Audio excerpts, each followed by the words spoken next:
Julia was sitting in her rocking chair and staring out of the window. She lived in that house all her life, and now she had an important decision to make, although the truth was that her children had already made that decision for her. The elderly woman couldn't go against them because her children were having financial problems, and as their mother, she had to help. Julia sighed heavily.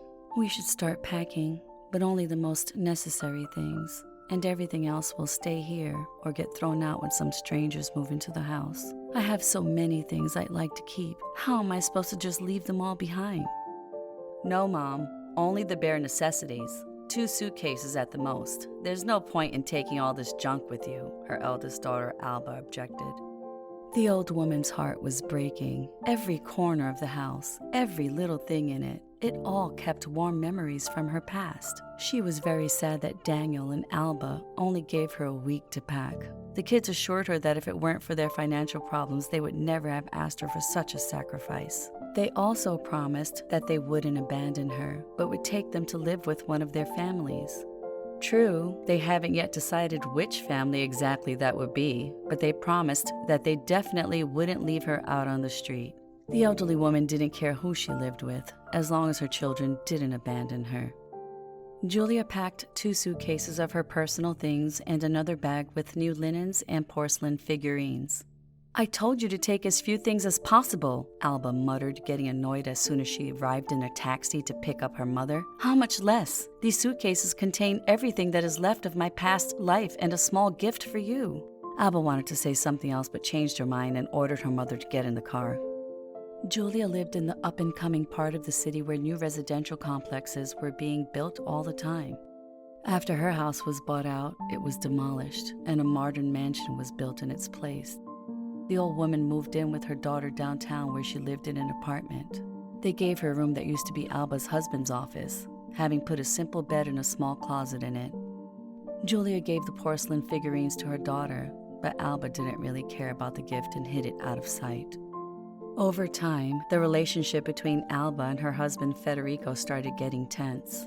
The man was annoyed by the constant presence of his wife's mother in their apartment, and Alba started getting angry with the elderly woman for always getting in her way. She called her brother and told him that he had to take their mother for a while. "She's your mother too, you know. Let's take turns having her. Now it's your turn, so take her to your place," Alba screamed into the phone. Daniel wasn't exactly happy about his sister's idea, but he agreed to do it nevertheless. Thus, Julia moved in with her son. Nobody even bothered to ask the old woman's opinion. The children simply decided everything for her.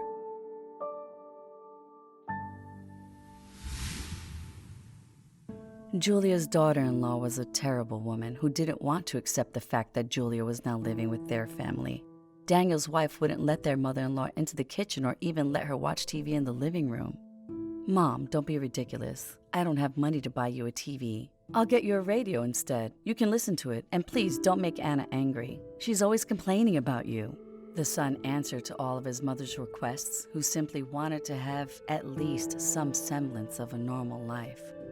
"Why is she complaining? I'm not doing anything bad. I simply asked Anna to make some tea yesterday and she screamed at me in response. That was uncalled for." Daniel didn't say anything in response but simply frowned, lowering his head.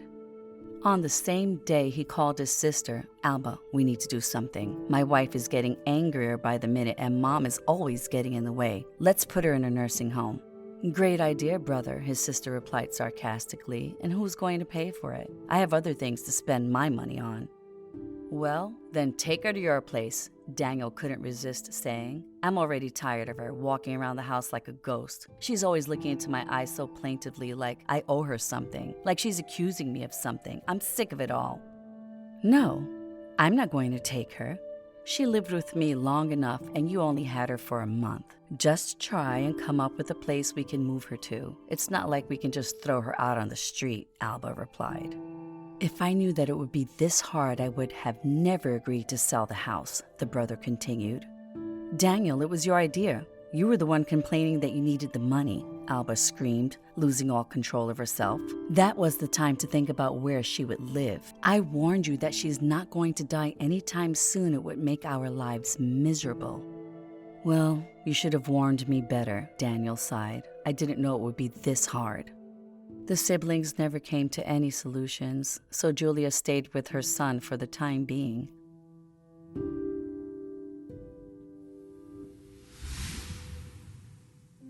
The elderly woman started realizing that her kids didn't want her. She was devastated to understand that no one in this world really loved her, and that she'd made a terrible mistake, allowing her kids to sell the house.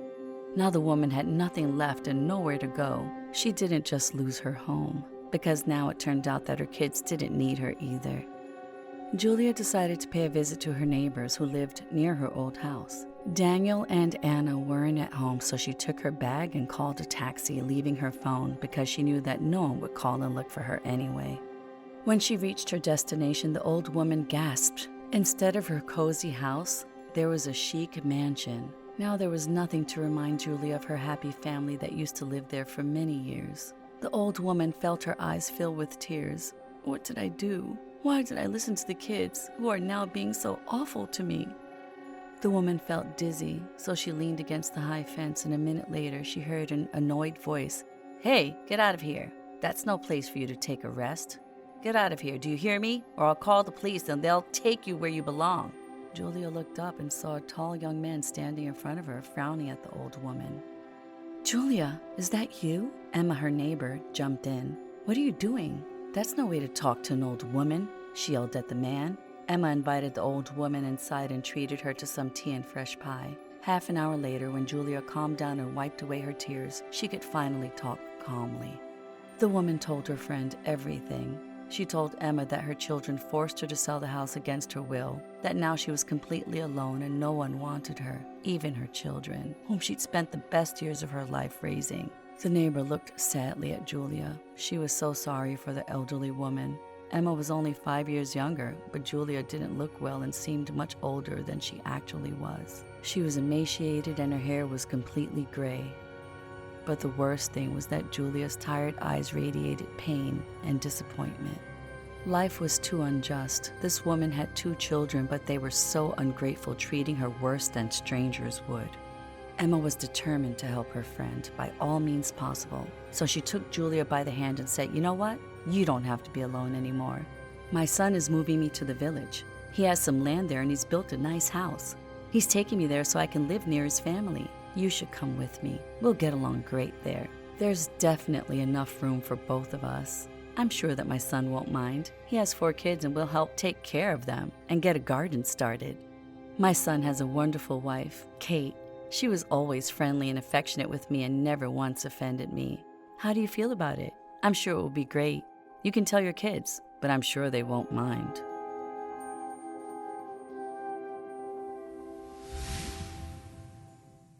Julia listened to her neighbor and couldn't help but start thinking that her life was looking up. No, I won't say anything to my kids. I don't even want them to know where I am. Let them think that I have disappeared or that I have died or whatever.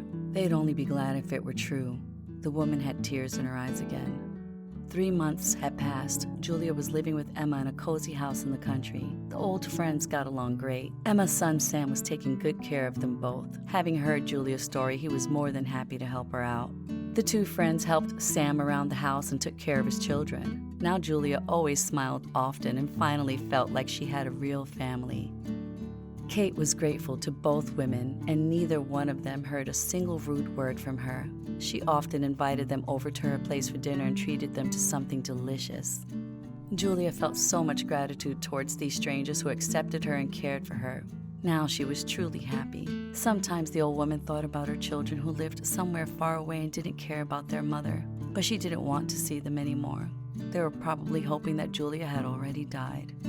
Emma, however, couldn't resist and found out where her friend's daughter lived. She didn't say anything to Julia, but she did decide to pay the ungrateful child a visit because she hoped that there was at least some good left in her. "Wonderful, that foolish old woman left home without saying a word to anyone, and now she's living her happily ever after with some strangers," Alba shouted from the doorway.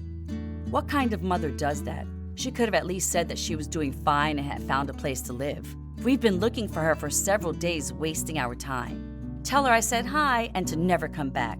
Oh, and also take these damn porcelain figurines. I don't need this garbage in my house." "You looked for your mother for several days?" Emma was outraged. "That's all? You kids are some kind of monsters. You never needed her, but only her money. I shouldn't have come here. You are truly awful." The woman left Alba's house feeling as if she'd been doused in mud. She didn't tell Julia anything about her visit with her terrible daughter, but she did take the figurines to an antique shop where she got some good money for them and passed it on to her friend. It would be better for Julia to live out the rest of her life in a village with good people than to find out how truly awful and ungrateful her kids were.